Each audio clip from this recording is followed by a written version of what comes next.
And let me just say, first of all, the first time I met her, it was unrelated to anything except the fact that we were supposed to meet, I think.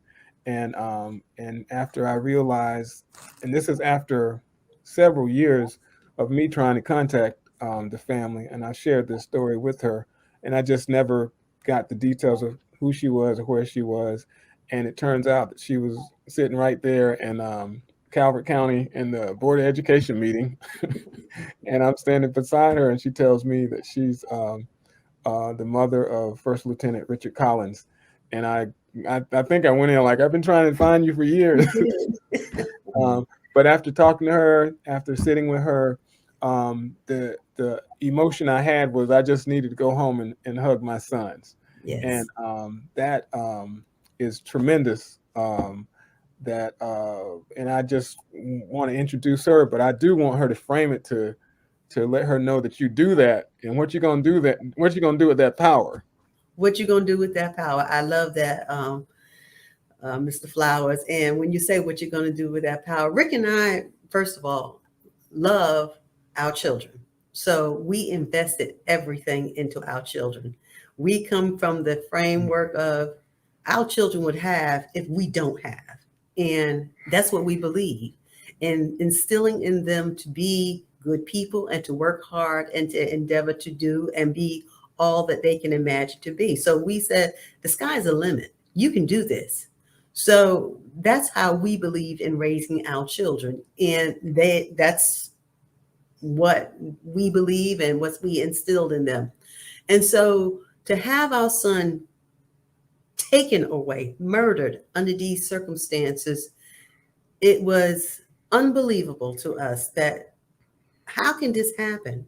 That someone just standing, waiting for at the bus stop, could someone approach them and put a knife in their heart and not knowing anything, the essence of who our son is and was.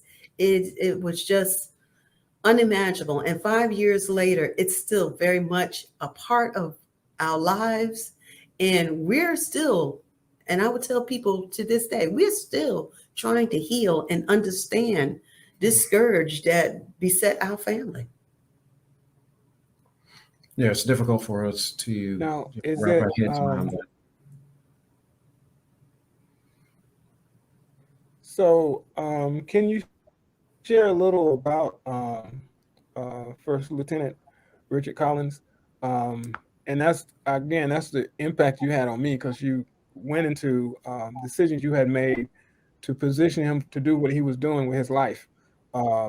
You made the little I remember is that you made a decision to put him into a private school, not in the community you lived in, but in the community in Monroe County.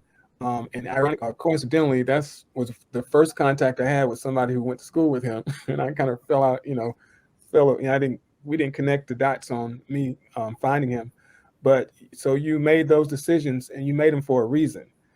So can you Absolutely. share a little about how you framed Well, one of the things that the, we if you are can big share how on as you a family, there's a delay, but we're big on as a family is education and giving you those tools. And we felt that a private education was paramount in making sure that he had the tools to succeed. And once he made that decision in going into ROTC, we were okay with that. We felt that okay, he has a firm foundation and knowing what he wants to do.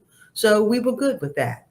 And again, we're still trying to wrap our heads around this situation that we find ourselves in, and we don't want any other family to feel and know this uh, awful feeling that we are in and this place that we're in at the present time.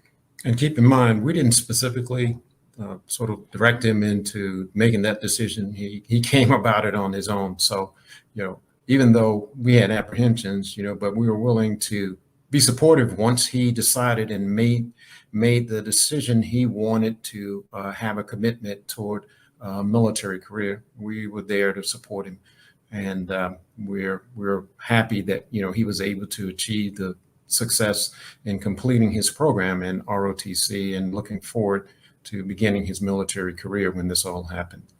So fast forward, Mr. Flowers, and you know a lot of our story. One of the things that after Richard was murdered, we knew that we had to do something and not just sit and cry. That would have been very easy for me to do or us to do. But we had to say, oh, not what other people had to do, but what we had to do. And part of that is why we started the foundation in our son's name. Because I've said time and time again, through education, through learning each other, then we won't be so much afraid of one another, not allowing anyone to tell us that you're supposed to be afraid of the other.